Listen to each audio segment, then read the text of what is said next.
Olá, eu sou o professor Daniel Lamarca. Atualmente eu sou docente no Departamento de Engenharia Rural e Socioeconomia da Faculdade de Ciências Agronômicas da Unesp de Botucatu. E nessa apresentação, nessa palestra, eu vou estar falando com você sobre mudanças climáticas no contexto de produção animal. Mais especificamente, né, a gente vai tratar aqui sobre como que dentro do contexto de mudanças climáticas, os eventos extremos de temperatura, como ondas de calor e ondas de frio principalmente, elas têm impactado os sistemas de produção animal no Brasil e no mundo. Então, antes da gente dar início à nossa palestra, eu gostaria de apresentar aqui o cronograma dessa apresentação. Então, num primeiro momento, eu vou estar fazendo uma contextualização geral de mudanças climáticas e de como que isso tem gerado impactos na sociedade e principalmente dentro do agronegócio. E aí depois a gente vai estar abordando todo esse contexto de ondas de calor e de ondas de frio impactando a produção animal. Então vou trazer aqui alguns exemplos e aí mais especificamente depois a gente vai entender o que a literatura fala sobre isso dentro do que se refere ao entendimento sobre a caracterização dessas ondas de calor e dessas ondas de frio. E ao final, né, a gente vai trazer aqui um exemplo de tecnologia para tentar mitigar esses impactos dentro das cadeias produtivas de produção animal. Então, num primeiro momento, né, a gente fazendo uma contextualização, eu sempre, quando eu vou falar de mudanças climáticas, eu gosto de começar falando sobre o IPCC. O IPCC, para quem não conhece, é um braço dentro da Organização Mundial do Clima, que é a WMO, que é um braço da ONU, né, que trata especificamente sobre mudanças climáticas, né? Então, o IPCC é o painel intergovernamental de mudanças climáticas. E periodicamente o IPCC ele lança relatórios para apontar para a sociedade como que está a questão das mudanças climáticas no planeta, né? Então, atualmente a gente está no sexto relatório, essa figura que a gente está vendo aqui é do sexto relatório, e ela demonstra a previsão, né, em diferentes cenários de aumento da temperatura da superfície terrestre. No quinto relatório, que foi publicado em 2013, 2014, a gente tinha uma figura muito semelhante, mas essa figura que é do sexto relatório, que foi publicado em 2022, é uma versão atualizada. Então, por que eu estou comentando isso? Porque a cada 5, 6 anos eles lançam figuras atualizadas e cenários atualizados, respectivamente, de como que está a previsão desse aumento de temperatura para os próximos anos. E a gente pode observar que a gente possui 5 cenários de previsão, que vai desde um cenário mais otimista até um cenário muito pessimista. E eu gostaria de destacar que mesmo no cenário mais otimista, que é onde o IPCC considera que a sociedade vai se reorganizar para diminuir a emissão de gases de efeito estufa, e vai fazer uma série de políticas públicas para conseguir combater o avanço das mudanças climáticas, ainda assim, nesse cenário mais otimista, a gente vai ter um acréscimo da temperatura até o final desse século de 1,5 graus Celsius. Então, de fato, mesmo numa uma boa situação, a gente ainda vai ter um impacto significativo. No entanto, né, quando a gente diz de mudanças climáticas, a gente não está falando somente do avanço da temperatura global. A gente está falando também, né, e na minha concepção principalmente, de eventos extremos, porque a mudança de temperatura gradual, isso vai se dar no médio e longo prazo. Agora, os eventos extremos é o que a gente está vivenciando no curto prazo, né? E aí eu dando algum destaque aqui para alguns eventos recentes, como foi o caso das chuvas no Rio Grande do Sul, como é o caso das queimadas que tem acontecido pelo Brasil inteiro, o caso do furacão que recentemente passou na Flórida, nos Estados Unidos. Então a gente frequentemente estamos assistindo uma série de eventos extremos impactando diferentes partes do planeta de forma severa. E aqui até dá um destaque ainda maior dentro do contexto de eventos extremos para eventos extremos de temperatura, que é o caso das ondas de calor e ondas de frio, que a gente aqui no Brasil também tem vivenciado com uma alta frequência. E o que o IPCC e a WMO fala sobre isso é que nos últimos anos tem havido um aumento da presença de eventos extremos climáticos, mais especificamente falando de ondas de calor, né, a gente tem tido um aumento da intensidade, frequência e duração dessas ondas. Então não é só a quantidade de ondas que vem aumentando, mas a temperatura das ondas, que aqui a gente chama de intensidade, e o período de duração, ou seja, a quantidade de dias, quando a gente faz uma avaliação histórica, isso tem aumentado em várias partes do planeta.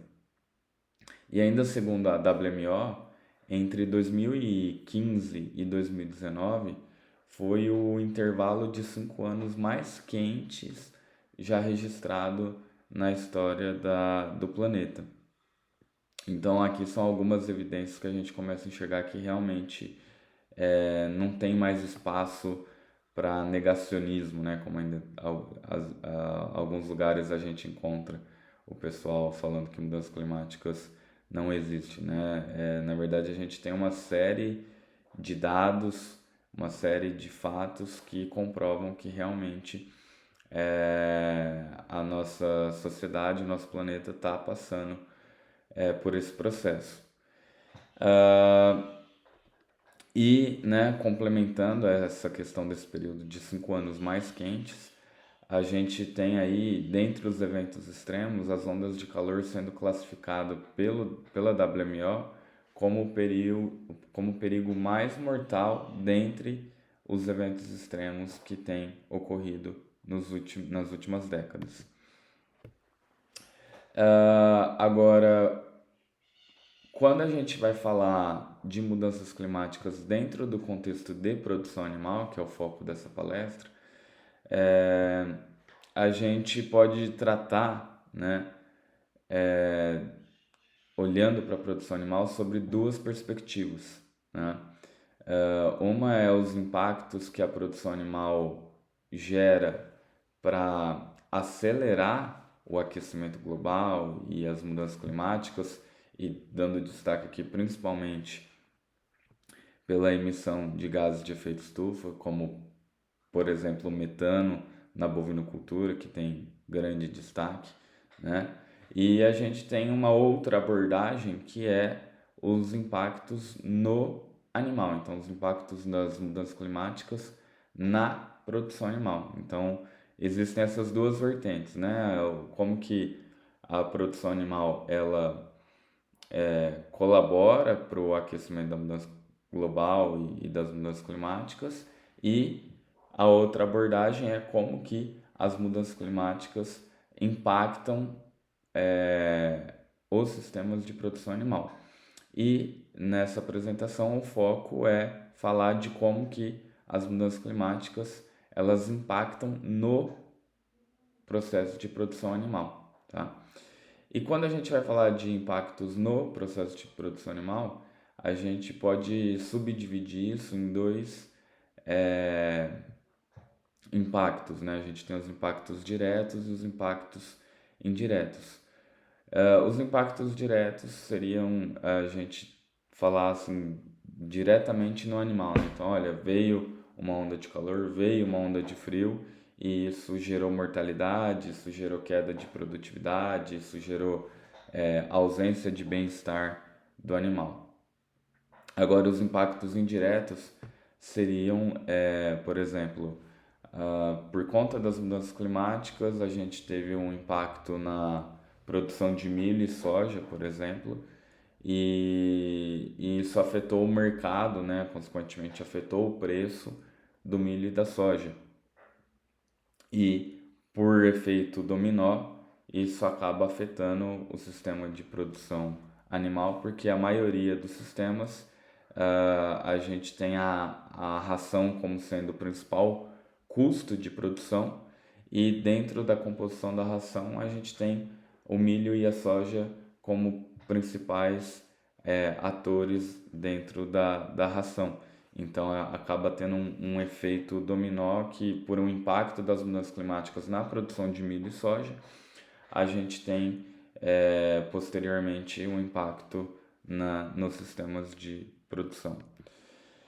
E tratando aqui mais especificamente, né, o que seria, então, estou falando tanto aqui de ondas de calor e de ondas de frio, mas eu acabei não trazendo a definição, né, do que é ondas de calor e ondas de frio.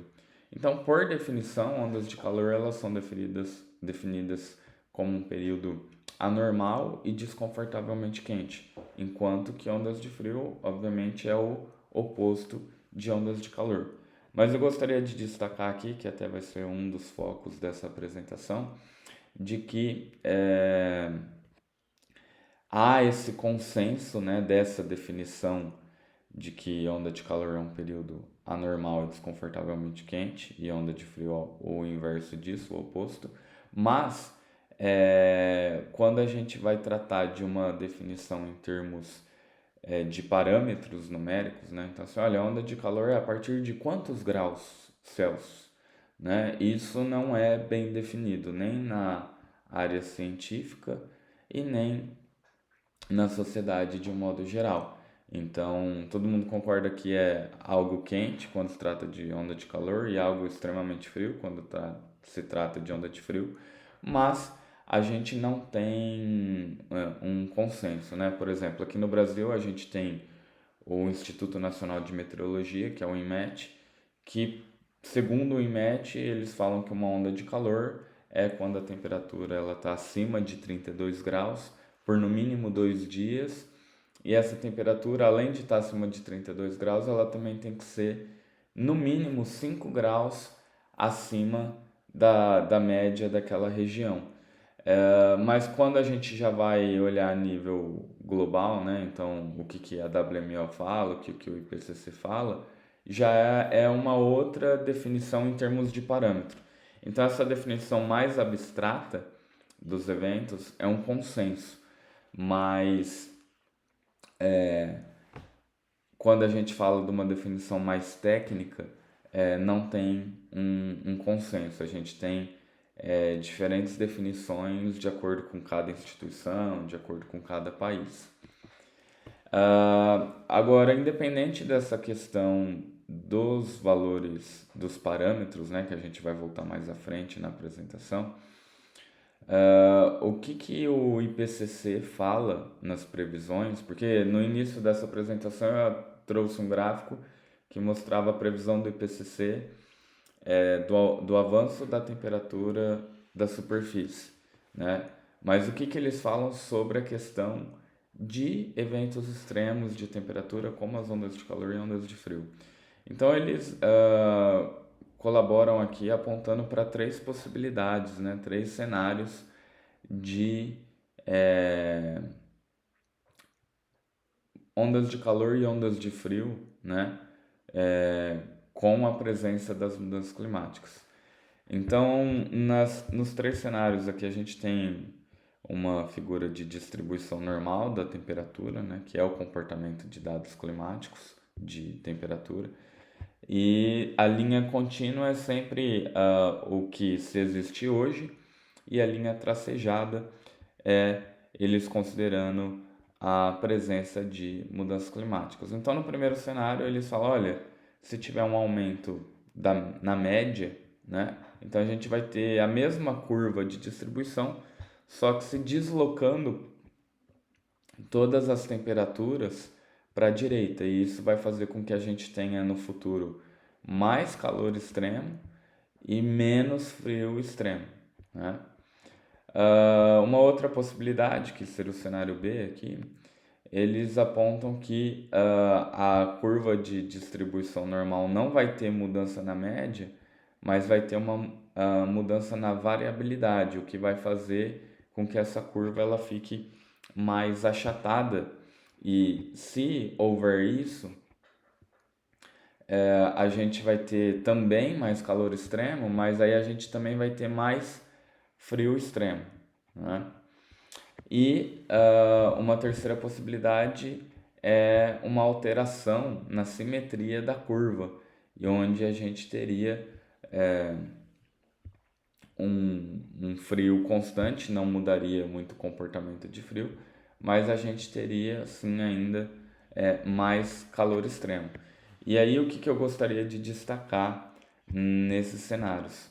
É que com relação às ondas de frio, o IPCC não sabe exatamente o que vai acontecer, né? Porque em uma situação eles colocam, olha, aqui pode ter menos frio, ou vai ter mais frio, ou vai continuar igual.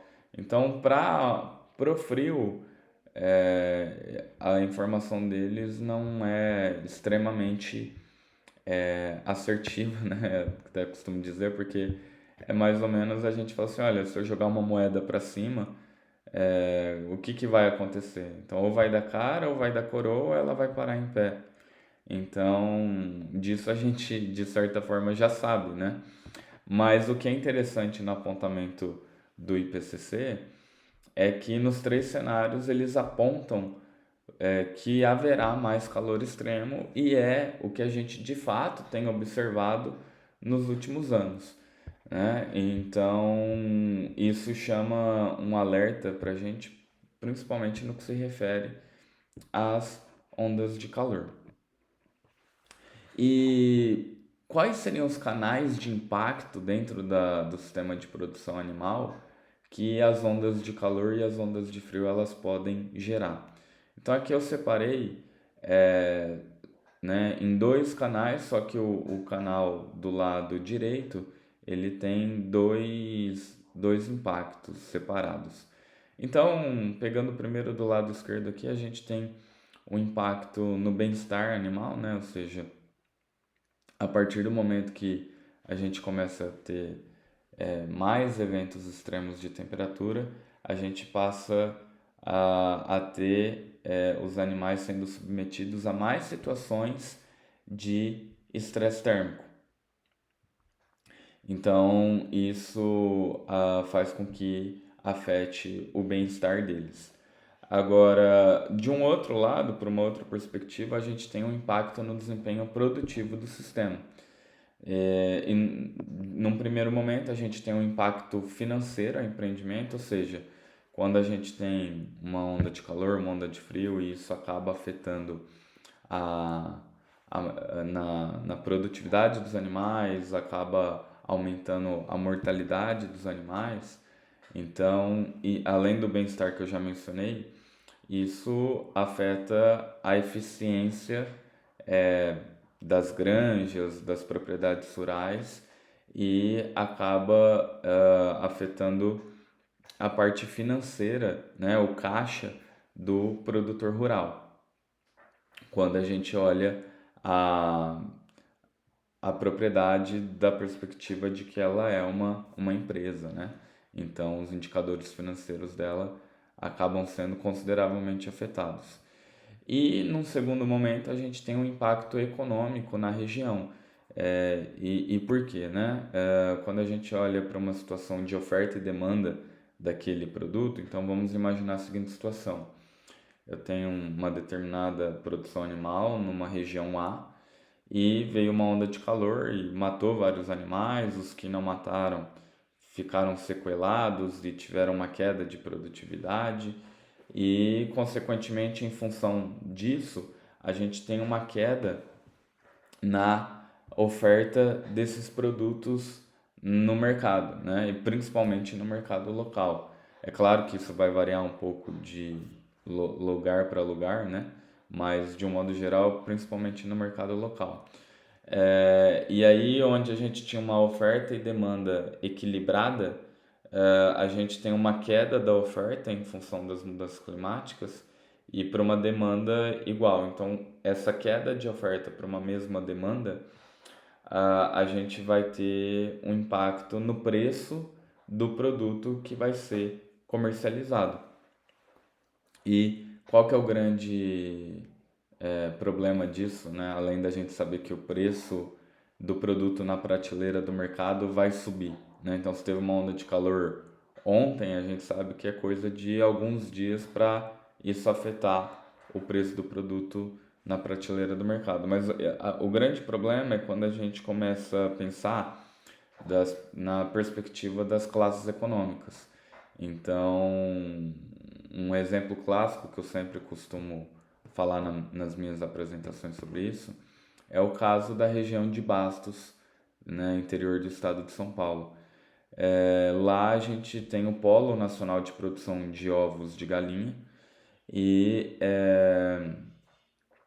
lá a gente tem cerca de 10% da produção nacional de ovos, ou seja, né, a cada 10 ovos que são produzidos no Brasil inteiro, um é lá em Bastos.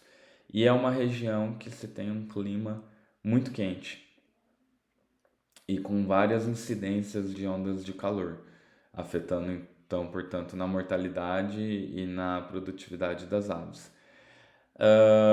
E aí, quando a gente tem esse impacto no preço do ovo e esse ovo chega mais caro na prateleira do mercado, a gente vai estar afetando principalmente a qualidade de vida, que já é baixa, das classes econômicas, principalmente, né, D e E. Porque na maioria das vezes, para essas classes econômicas, o único produto de origem animal, a única proteína animal que consomem, muitas vezes é o ovo, pela questão do preço, né? Muitas vezes essas classes econômicas não conseguem ter acesso a carne, a outros produtos de origem animal que vão ter proteína. Então, muitas vezes a única proteína que é consumida é o ovo. Então, quando a gente tem um impacto de ondas de calor, de ondas de calor, de ondas de frio na produção animal, a gente tem um impacto no preço do produto e, consequentemente, um impacto mais incisivo para essas classes econômicas. Então, todo o contexto de canais de impacto vai em cima disso e então é em cima do animal, é em cima do produtor e é em cima das pessoas, dando destaque para as classes econômicas mais baixas. Aqui eu trouxe algumas evidências de como que a onda de calor tem impactado na produção animal e em diferentes partes do planeta. Então, começando aqui um evento que ocorreu recentemente nos Estados Unidos, uma onda de calor matou aí mais de 10 mil bovinos lá nos Estados Unidos. Então, aqui são as imagens de como que os animais ficaram depois que eles morreram, né? Agora aqui no Canadá, né? Muitas vezes a gente pensa no impacto somente dentro do sistema de produção, né? Ou seja, dentro da porteira, mas a gente também tem um problema muito grave no transporte, né? No Canadá em especial, lá eles têm os caminhões, as gaiolas que transportam os suínos, são gaiolas de aço. Então, em períodos de ondas de calor, isso acaba sendo ainda maior, né? Um problema ainda maior. E nesse caso foi em 2013.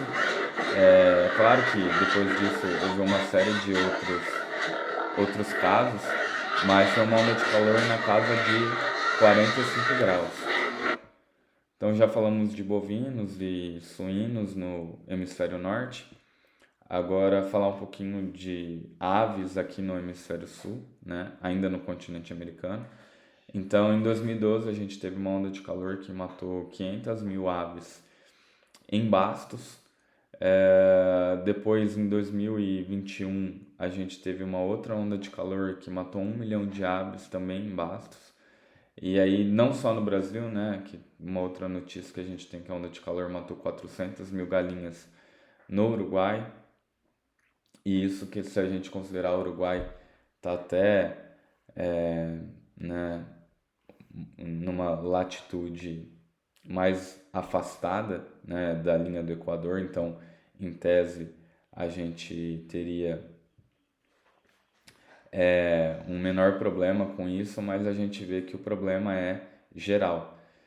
E agora, partindo para o outro lado do mundo, aqui na Coreia do Sul, agora com frangos, a gente também tem o mesmo problema, né? Então, onda de calor matando aí 830 mil frangos, né? Também em 2012.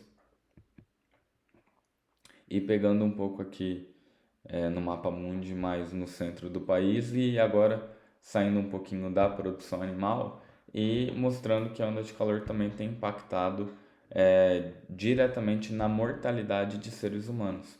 A gente teve a onda de calor de 2003, que eu considero como a onda de calor mais famosa até hoje, onde ela gerou a mortalidade de 35 mil pessoas na Europa, né? E em 2015 a gente teve uma onda de calor que matou 700 pessoas no Paquistão. Então eu quis fazer um overview aqui para a gente ver que o problema dos eventos extremos de temperatura não é só no Brasil, não é só na produção animal, né? Mas isso está acontecendo no mundo inteiro, né? E a gente tem vários fatos. Eu poderia trazer aqui uma série de outras notícias, eu só procurei trazer algumas para a gente ter uma visão geral do que está acontecendo. E no que se refere ao Brasil, dentro do contexto de produção animal, o Brasil é um país que ele tem uma grande importância. Na verdade, no agronegócio, de um modo geral, a gente sabe que é muito importante para o resultado do PIB da nossa economia, mas também no cenário global, o Brasil ele tem um grande destaque. Então, pegando as 5 principais cadeias produtivas aqui de produção animal, a gente tem que em frango de corte o Brasil é o maior exportador. Na bovinocultura de corte, o Brasil é o segundo maior produtor. Para suinocultura e bovinocultura de leite, o Brasil ele é o quarto maior produtor e no caso da suinocultura ele ainda é o quarto maior exportador, né? Então dá para ver aí nessas cadeias produtivas a importância do nosso país dentro do agro mundial. E na produção de ovos, né, a gente não tem muitos dados oficiais que mostram a posição do Brasil perante os outros países, mas a gente tem um grande destaque porque a gente exporta ovos para mais de 60 países diferentes.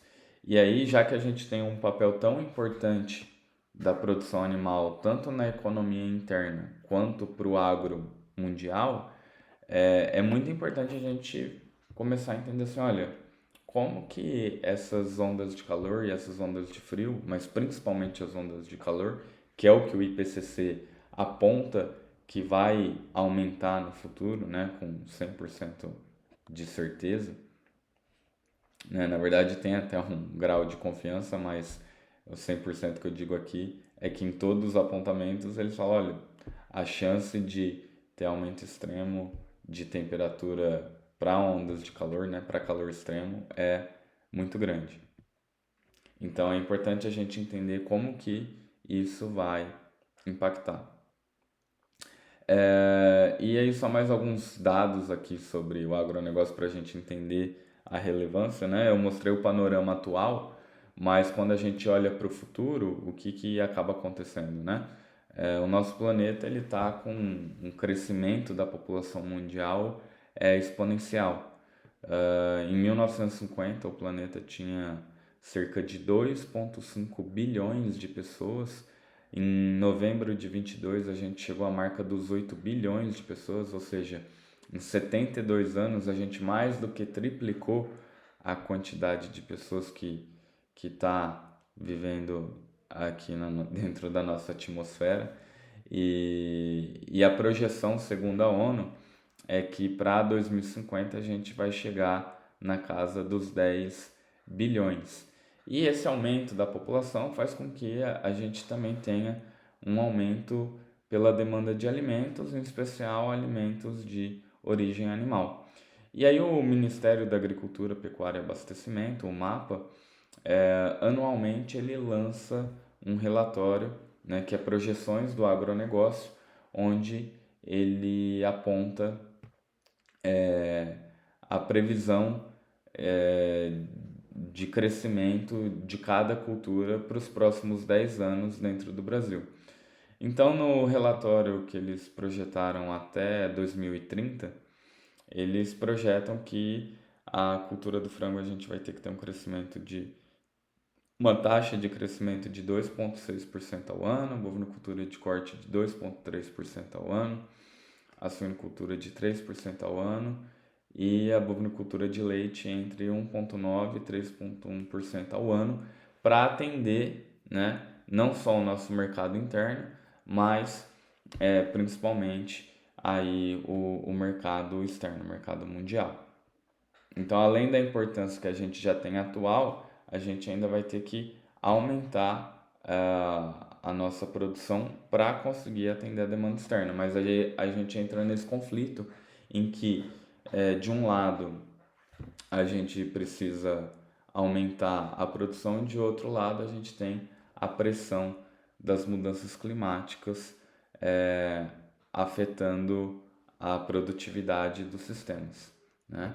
Então esse é o nosso contexto que a gente tem, né? Que é o que eu acabei de dizer. De um lado a gente tem a mudança climática afetando o setor agropecuário na oferta de alimentos. De outro lado a gente tem a população mundial crescendo, aumentando a demanda por alimentos. Então de um lado você tem pressão na oferta, do outro lado você tem pressão na demanda. E isso acaba sendo um grande problema a ser resolvido, né? E aí outro ponto, que os sistemas de produção animal, eles possuem grande importância econômica dentro do agronegócio, né, e dentro do nosso PIB. E os eventos extremos de temperatura, como a gente viu até agora, eles estão impactando fortemente os sistemas de produção animal, né, como eu trouxe alguns exemplos. E, segundo o IPCC,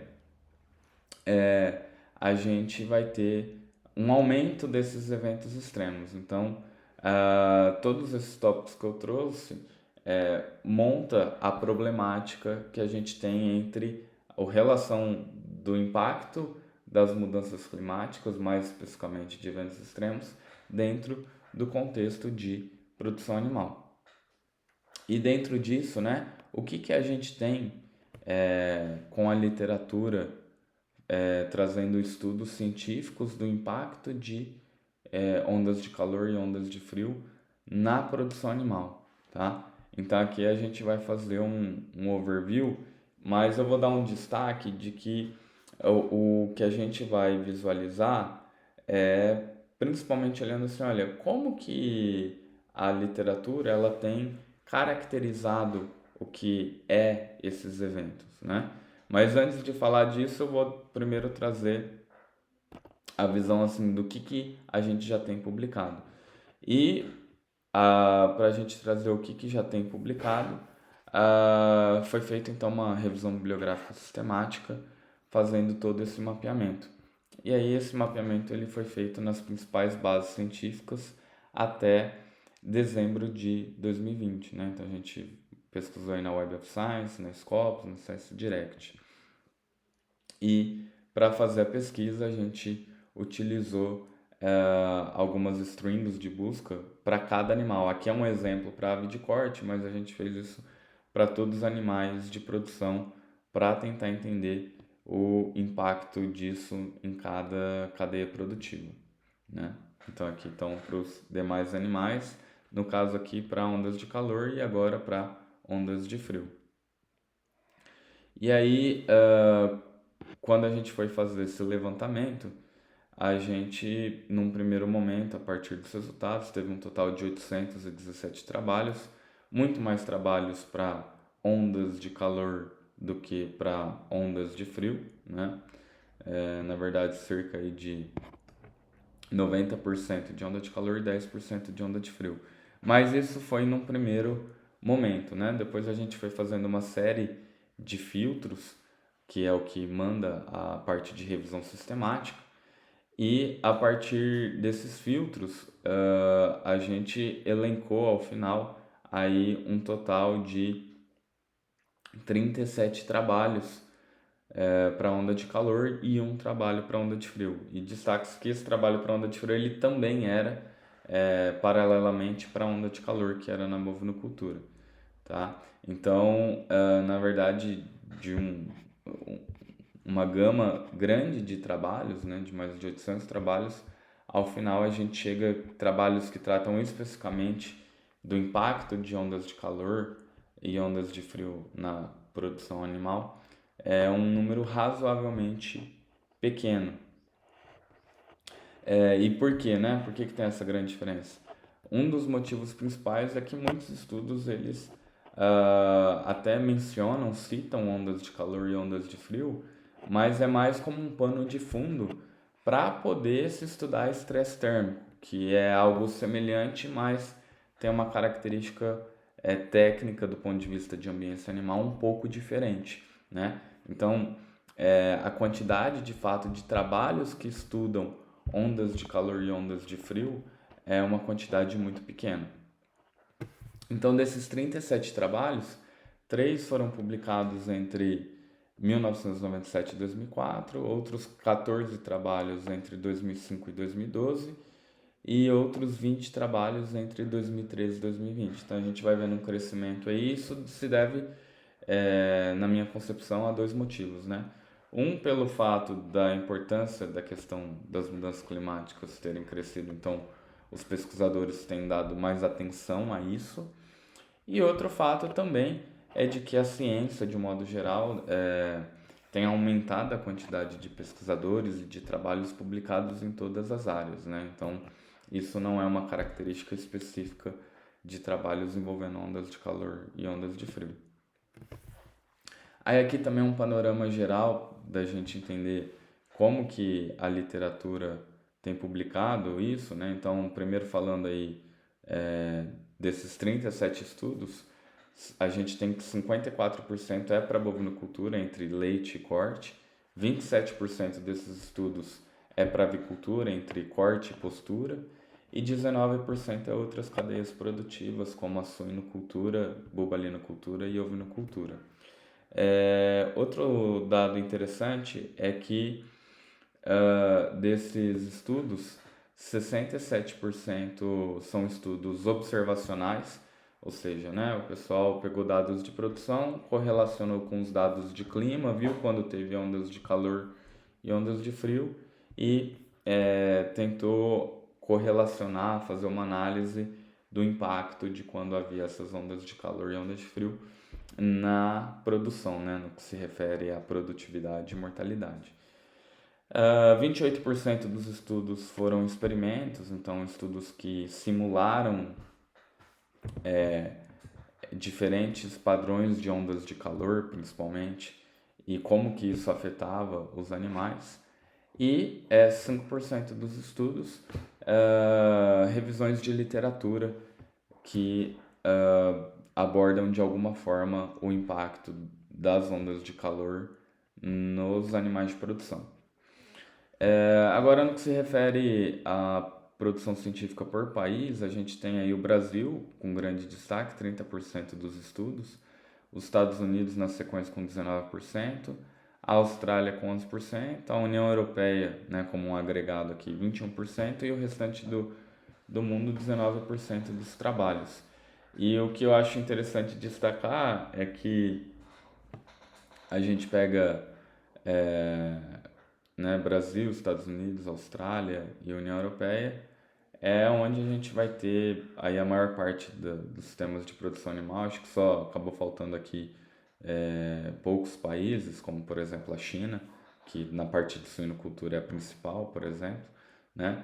Mas a gente tem aqui, obviamente, né, o que faz sentido é a gente ter os principais países produtores de produtos de origem animal, sendo aqueles que estudam mais sobre o assunto.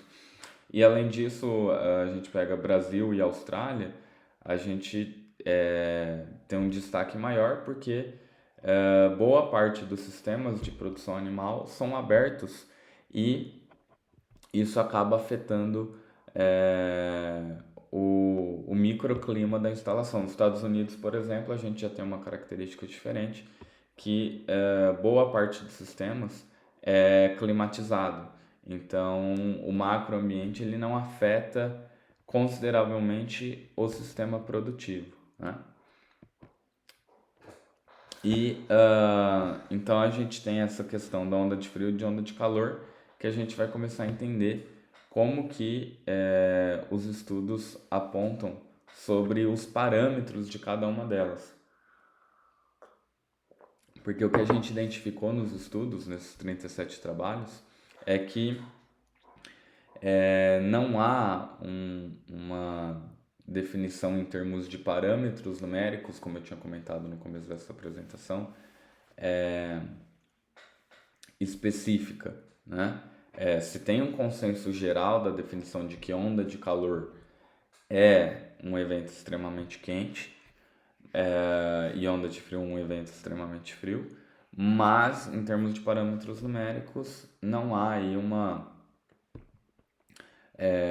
um consenso geral, né? E é natural também que não se tenha isso, porque quando a gente vai olhar para as diferentes cadeias produtivas, o que é extremamente quente para uma não vai ser extremamente quente para outra. Por exemplo, o que vai ser extremamente quente para um bovino da raça Nelore adulto é diferente do que será extremamente quente para uma ave poedeira ou para uma matriz suína, né? Porque a estrutura biológica, fisiológica desses animais são totalmente diferentes, então a troca de calor com o ambiente ela é diferente, então é natural que o que é extremamente quente para um ou extremamente frio para um é diferente do que vai ser extremamente quente e frio para o outro, né? É, Porém, a gente percebe que mesmo olhando dentro de uma cadeia específica, né, uma cadeia produtiva específica, a gente também não tem um consenso, né? Num estudo com um determinado animal, usou-se um parâmetro numérico para se definir o que era onda de calor. Num outro estudo, com o mesmo animal, usou-se outro parâmetro. Então, o que a gente tem hoje na literatura é, na verdade, uma certa confusão do que se é definir onda de calor e onda de frio, tá? Nesses 37 estudos, a gente encontrou 47 definições, né? Quando estou dizendo definições que eu estou me referindo a parâmetros diferentes. E aí você talvez possa se perguntar, Daniel, mas por que se eu tenho 37 estudos, como que eu tenho 47 definições diferentes? É porque justamente por essa confusão da literatura, existem trabalhos que analisou o impacto, né, o efeito da onda de calor na produção animal, usando mais de uma definição. Então tem trabalhos que, por exemplo, analisou o impacto da onda de calor na produção animal sob 3 diferentes perspectivas de parâmetros numéricos. E desses estudos, né, 64% usou temperatura fixa para definir o que era uma onda de calor. Então, a onda de calor é a partir dessa temperatura. 37% dos estudos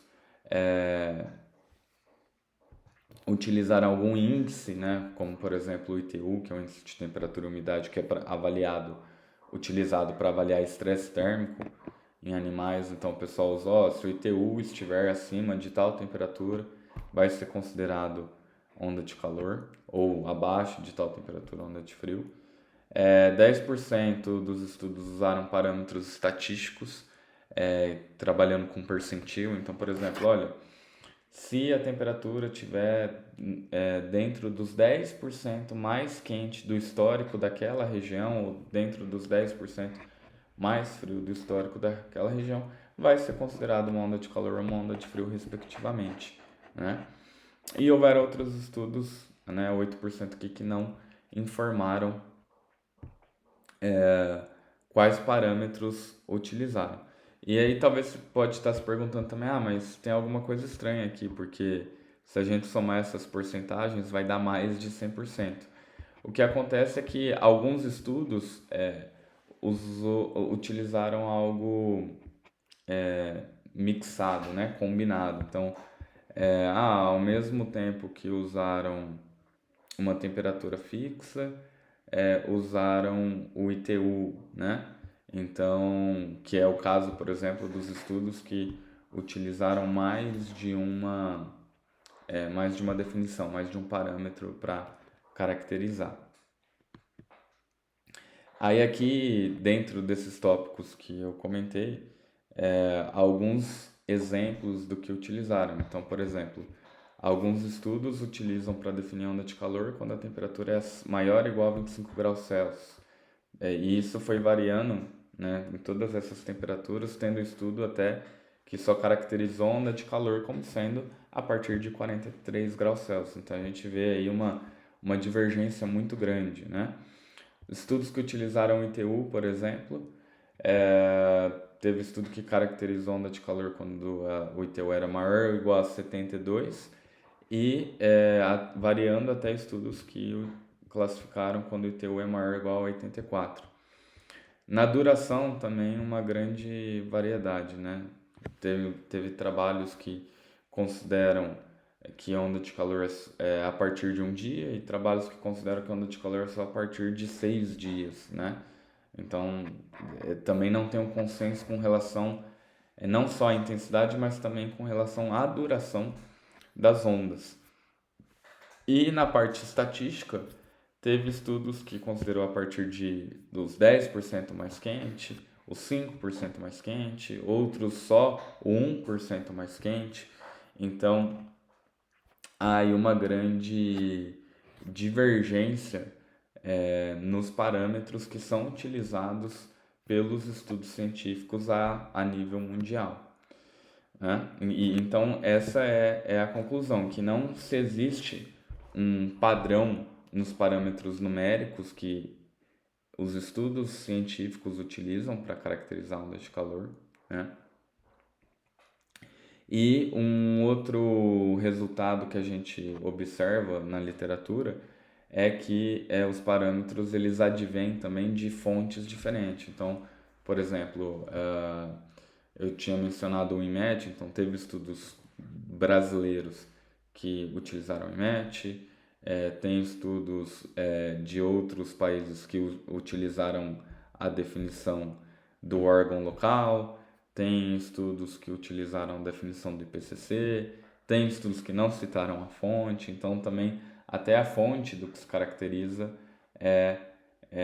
não é padrão, né? E tem estudos também que montaram a sua própria definição sem ter uma fonte específica. E aí, né, já que a gente tem esse problema com definições, nosso grupo de estudo a gente tem trabalhado justamente para tentar chegar em um consenso. E aí a gente começou a estudar um pouco mais como definir parâmetros numéricos para se caracterizar uma onda de calor dentro da produção animal e como se caracterizar uma onda de frio dentro da produção animal. E aí a gente fez isso para as principais cadeias produtivas. E aí para fazer isso a gente seguiu uma série de etapas, mas principalmente fazendo um levantamento na literatura dentro da área de ambiente animal, no que se refere à parte de estresse térmico, né? E uma figura padrão que a gente usa muito na área de ambiente animal é essa figura que vocês estão visualizando, onde a gente tem aqui o efeito da temperatura do ambiente dentro da produção animal. Então, falando assim de uma maneira mais geral, né, sem ficar detalhando muito, para cada fase de vida de cada animal, né, a gente pode ter uma figura dessa, onde a gente vai ter valores de temperaturas para A, para B, para C e para D, né? Então aqui entre B e C, por exemplo, a gente tem uma região ótima, onde o animal ele consegue pegar toda aquela caloria que ele ingeriu durante o processo de alimentação e ter uma maior taxa de conversão alimentar, ou seja, onde ele consegue otimizar, né, e não gastar energia, né, gastar calorias para manter a temperatura interna dele constante, né? Porque os animais, assim como o ser humano, eles também necessitam, são o que a gente classifica como animais homeotermos, né? Então, homeo exatamente de iguais e termos de temperatura, então tem que manter a temperatura igual, ou seja, constante, temperatura interna. E é assim como o ser humano também, né? Então a gente é classificado como animal homeotermo e então quando a temperatura externa, né, do corpo, fora do corpo humano, começa a aquecer ou diminuir, o corpo, né, não só humano, mas também dos animais, é claro, que é o foco aqui da apresentação, ela começa a acionar mecanismos para manter a temperatura interna constante. E aí se destina uma parte da energia para conseguir acionar esses mecanismos. Então, quando o animal ele está dentro da região ótima, ele não precisa gastar energia para acionar esses mecanismos. Ou seja, toda a energia dele vai para o processo de conversão alimentar, né? Ou seja, no caso de cadeias produtivas de carne, ou seja, pegar a ração e transformar em carne. No caso de leite, de ovos, transformar nos seus respectivos produtos. Agora, quando começa a fugir daqui, né, a gente começa a ter outros problemas. Por exemplo, quando começa a sair da temperatura D para a direita, aqui essa temperatura D, né, ela é classificada como temperatura crítica superior, ou seja, né, a partir daqui o animal já começa a entrar num nível de estresse por calor muito grande, até num nível que ele pode chegar a óbito, né? Que é onde a gente fala a questão do problema das ondas de calor, é que ele vem avançando para cá até que gera a mortalidade dos animais. E do A para a esquerda é a mesma ideia, só que estresse por frio. E assim como o D é temperatura crítica superior, o A é temperatura crítica inferior. E aí, para cada animal, a gente vai ter aí a literatura apontando, né, o que seria a temperatura crítica inferior e superior ao longo dos anos, né? Então, diferentes estudos.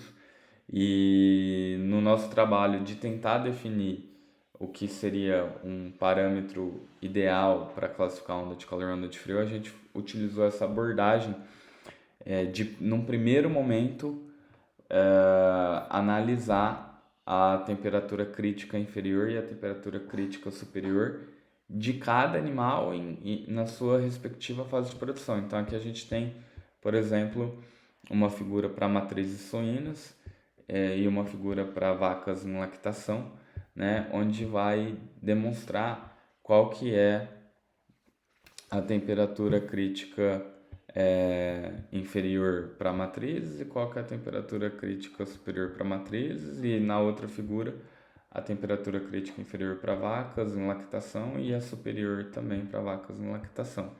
Só que fazendo um aparato olhando para toda a literatura, né? Chegar num ponto, essas linhas tracejadas, é um ponto que a gente, durante os nossos estudos, entendeu que é um consenso da literatura, né?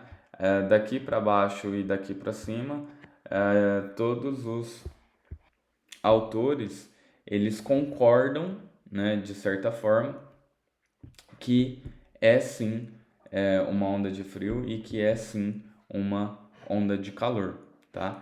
E destacando que aqui no meio a gente tem a zona de conforto conforto térmico, tá? Que é a zona ótima que eu tinha mostrado na figura anterior.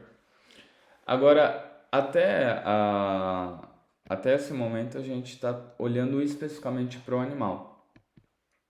Uma outra abordagem que derivou dos estudos olhando-se para a literatura é a análise da região, né? Porque a região, para a gente classificar o que é uma onda de calor, o que é uma onda de frio, ela também vai ser muito importante, né? Então, a gente também levou isso em consideração, trabalhando com uma lógica muito semelhante a que outros estudos trabalharam na questão de dividir os percentis. Então, falou assim, olha, o ideal é que a gente pegue os últimos 30 anos de dados históricos de temperatura da região analisada e a gente avalia esses percentis, né? E aí, sendo aqui os 10%, a partir dos 10% mais quente, também podendo ser considerado onda de calor, né? Mas é claro que a gente também tem que olhar para o animal, aí não é olhando somente para a região. E dentro dos 10% mais frio, poderá também ser uma onda de frio, né? Desde que se tenha aí a questão do animal também. E dentro dessa divisão, a gente tem considerado ser interessante fragmentar, né, estratificar essas ondas em leve, moderada e severa. Então, entre os 10% mais quente e os 5% mais quente, a gente tem uma onda de calor, mas uma onda leve, considerando a região. Entre os 5% mais quente e 1% mais quente, uma onda de calor moderada. Agora, se tiver dentro do 1% mais quente, é uma onda de calor severa. E o mesmo ocorre, né, na mesma lógica, para ondas de frio. E baseado nesses dois últimos slides que eu mostrei, então a gente, né, o nosso grupo de estudo vem propondo uma técnica de caracterização em termos de parâmetros numéricos para onda de calor e onda de frio para cada animal em cada fase de produção. Então, o que, que a gente fez? Falou assim, olha, para se considerar uma onda de calor, por exemplo, vai ter que estar dentro dos 10% mais quente e, né, acima da temperatura crítica superior que a literatura aponta para essa fase de vida do animal. E a mesma lógica para a onda de frio. Então tem que estar dentro dos 10% mais frio daquela região, né, e abaixo da TCI, que é a temperatura crítica inferior do animal. E o porquê olhar para os dois, né? Por alguns motivos. Então, por exemplo, se a gente olhasse só para a TCS e não olhar para a região, a gente tem um problema de que o animal ele pode estar aclimatado. Ou seja, né, o que seria o aclimatado? Em linhas gerais, seria um animal ele estar adaptado àquela temperatura mais quente. Então, para ele já não é um evento extremo, né? Então, por isso a importância da gente também olhar para os dados da região. E também segue numa linha de raciocínio muito semelhante ao que o INMET propõe, né, que eu tinha comentado, de caracterizar uma onda de calor a partir de 32 graus Celsius, com no mínimo 2 dias, e a partir de 5 graus acima da média da região. Só que ao invés de trabalhar com valores fixos, como o INMET trabalha, 32, 5 graus acima da média, a gente trabalha com valores um pouco mais variáveis, né, flexíveis em função de cada animal e em função de cada região, né? Porque aí a gente começa a entrar dentro do contexto que a gente fala de isotecnia de precisão, que é olhar de forma específica para cada cadeia produtiva, para cada animal, e a gente não ter uma definição geral. E além de olhar para essas duas coisas, foi caracterizado como onda de calor, como onda de frio? Foi. Agora, qual que é o nível dessa onda, né? Ela vai ser uma onda leve, moderada ou severa? Aí é baseado naquela estratificação que eu comentei há 2 slides atrás, tá?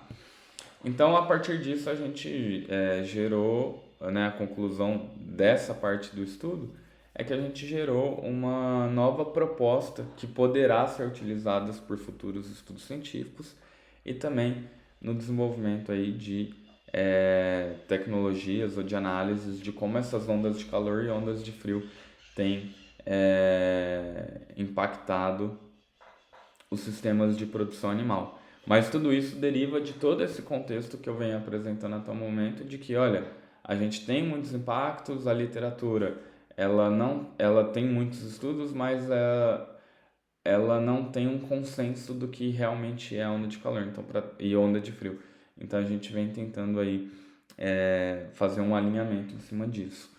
E para complementar, a gente tem alguns sistemas que vem avaliando o estresse térmico de temperatura e o nosso grupo de estudo também vem trazendo colaboração nesse sentido, que foi desenvolver, né, mais um sistema, mas no sentido de que os sistemas que haviam até o momento, eles avaliavam a questão de estresse térmico. E o nosso sistema, ele vem avaliando a situação de ondas de calor ou ondas de frio em animais de produção. Então, assim, dando um overview geral do que já existe, esse é um trabalho que inclusive foi publicado num dos principais periódicos da área de computação para agricultura. É um estudo, e que também foi publicado por pesquisadores da casa aqui, da Unesp de Botucatu, que foi um aplicativo para se avaliar o ITU, né? O ITU e o ITGU de animais em produção. Então, a partir da temperatura local, é possível avaliar se o animal está em conforto ou estresse térmico. Esse aplicativo ele pode ser inserido os dados de maneira manual ou tem um dispositivo IoT, onde se coloca dentro do galpão para poder coletar esses dados. Um outro aplicativo, coincidentemente também desenvolvido pela Unesp, mas agora pela Unesp de Tupã, em parceria com a Unifenas, que é uma universidade de Alfenas. Esse daqui foi mais específico para ave de corte, então ele também avalia o conforto e estresse térmico, né, dessas aves e avalia outras questões de ambiência, como por exemplo nível de amônia e luminosidade. E aí também é conectado a um dispositivo IoT para fazer essa conexão. Aqui a gente tem um outro estudo que foi publicado pela Exalc, onde o pessoal avalia também um nível de estresse térmico, seguindo a mesma lógica dos outros estudos, mas a diferença é que nesse caso o indicador utilizado para avaliar o nível de conforto ou estresse térmico é a entalpia, que é uma variável física que mede a quantidade de calor no ar, né? E é uma abordagem oposta ao ITU, né? Mas isso varia muito de pesquisador para pesquisador, mas ambas as propostas avaliam nível de estresse térmico. E baseado nessa linha que a literatura de ambiência animal vem trazendo, o nosso grupo de estudo desenvolveu um trabalho que é o Zootempo, que é um sistema que vai seguir nessa mesma linha de raciocínio, só que tratando especificamente de ondas de calor e de ondas de frio, né? Diferente dos outros estudos que não tinham esse foco. O foco dos outros estudos era mais especificamente tratar de conforto e estresse térmico. Então, o objetivo do trabalho foi desenvolver aí um sistema de baixo custo, utilizando a internet das coisas, para alertar a ocorrência de eventos extremos, que é ondas de calor e ondas de frio, nos principais sistemas de produção animal. Então aqui tem um diagrama das entradas, processamento e saída do sistema, né? Mas a gente basicamente tem alguns dados que são manuais, então o produtor rural ele insere a localização do sistema, o tipo de animal e a fase que o animal está inserido. E isso faz esses dados da coordenada faz uma consulta a um banco de dados de temperatura e pega os últimos 30 anos de dados, né, para ajudar a se definir qual que vai ser o 90º percentil e o 10º percentil para poder se classificar a onda de calor, né, que foi em relação aos parâmetros que eu comentei há pouco. E em paralelo a gente tem também aí um dispositivo IoT, que inclusive eu tenho ele aqui na minha mão para mostrar para vocês, daqui a pouco vai ter uma foto dele, mas onde segue a linha de raciocínio semelhante de outros trabalhos, onde a gente tem aqui o sensor de temperatura, um display para notificar o produtor. Também a gente tem uma entrada de cartão de memória para armazenar todas as informações coletadas e posteriormente fazer um estudo. E é importante dizer também que o dispositivo ele se conecta, quando a propriedade tem conexão com a internet, é claro, ele se conecta com um banco de dados online e aí a gente tem um sistema desenvolvido para poder fazer essa conexão com o banco e poder analisar remotamente o que está acontecendo em tempo real dentro do sistema produtivo. E aí esse sistema, ele além de mostrar o que está acontecendo em tempo real de maneira remota, ele também mostra gráficos com o histórico do que está acontecendo, do que aconteceu, né, perdão. E também tem uma outra base de dados onde a gente faz a previsão de temperatura para os próximos 5 dias, baseado nas coordenadas inseridas pelo usuário. E então faz todo esse processamento e depois mostra aí um relatório com os dados. E aí a gente tem os dados vindo, portanto, dentro desse sistema de diferentes lugares. Tem a entrada manual, que é o próprio produtor colocando ali no formulário as coordenadas, o animal, o tipo do animal, mas a gente tem também vários dados que vêm de maneira automática. A gente tem o dado que vem do sensor, que ele se conecta ao banco de dados e depois vem para o sistema. A gente tem também mais duas bases, uma para fazer previsão de temperatura e outra para pegar o histórico de temperatura daquela localização. Tudo isso para a gente conseguir ter um sistema bem assertivo para apontar para o produtor se vai ser uma onda de calor ou uma onda de frio, tanto em tempo real quanto para os próximos dias. Então aqui foram alguns dos equipamentos que a gente utilizou para desenvolver, né? Aqui a tabela de parâmetros que eu mostrei há uns 10 minutos atrás, é a mesma tabela, né? Então é toda uma linha de raciocínio. Aqui é a estratificação dos níveis das ondas. E aqui é um exemplo do dispositivo ligado, né? Então nesse caso não estava sendo nenhuma onda de calor, nem uma onda de frio. A temperatura no momento era de 27 graus e meio. E ok, né? Mas isso é interessante por quê? Porque a partir do momento que tem uma onda de calor e uma onda de frio, isso auxilia o produtor numa tomada de decisão para tentar mitigar, diminuir o impacto dessas ondas dentro do sistema de produção animal, né? É claro que isso vai depender muito da infraestrutura que o produtor tem. Então, vai depender do pacote tecnológico que está na infraestrutura da propriedade. Então, tem propriedade que ele vai poder ligar um ventilador, vai poder ligar um aspersor, um nebulizador, ele vai poder refrigerar a água até certo ponto. Então, assim, a estratégia, né, de tomada de decisão que cada produtor vai adotar, ela vai variar em função da infraestrutura de tecnologia que cada lugar vai ter.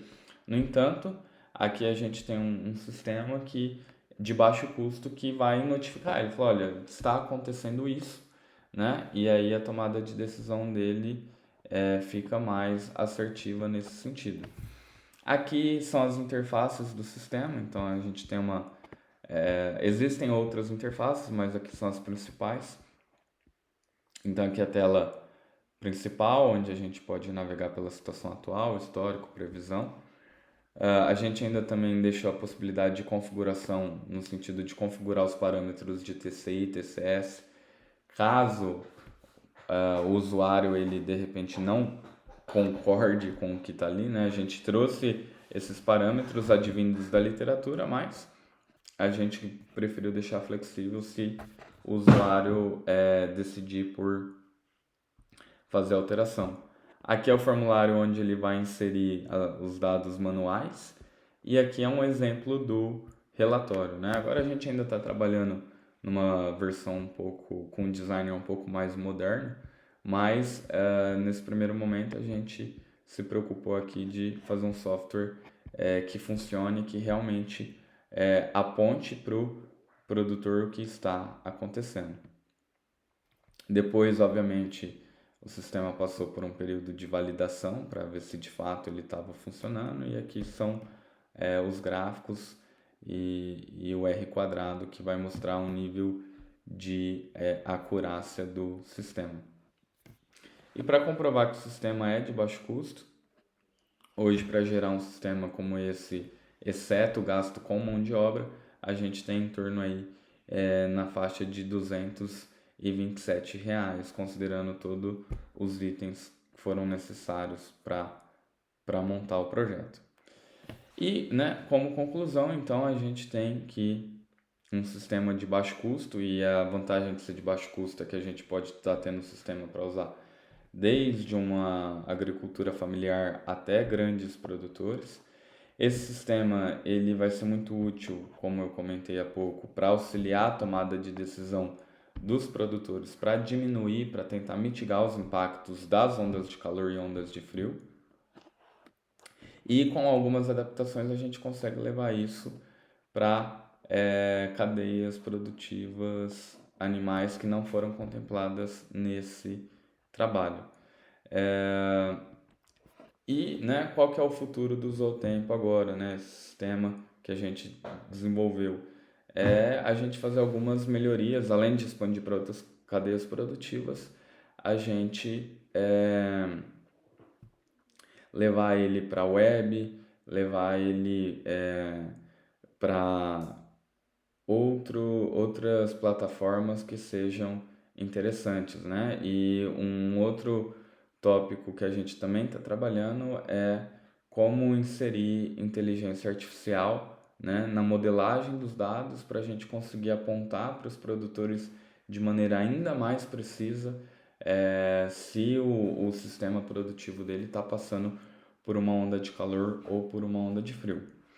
Bom, enfim, acabei me alongando um pouquinho na minha apresentação, mas eu gostaria de agradecer o seu tempo até aqui e dizer, né, fazendo um fechamento geral sobre esse assunto, de que a gente teve um overview aí de como que as ondas de calor e ondas de frio elas estão impactando na produção animal.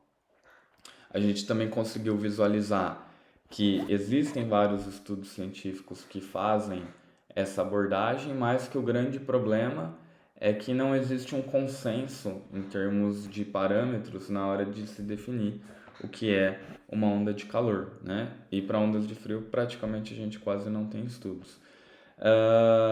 E um dos trabalhos que o meu grupo de pesquisa vem desenvolvendo é entender melhor como definir em termos de parâmetros numéricos o que é essa onda de calor, o que é essa onda de frio.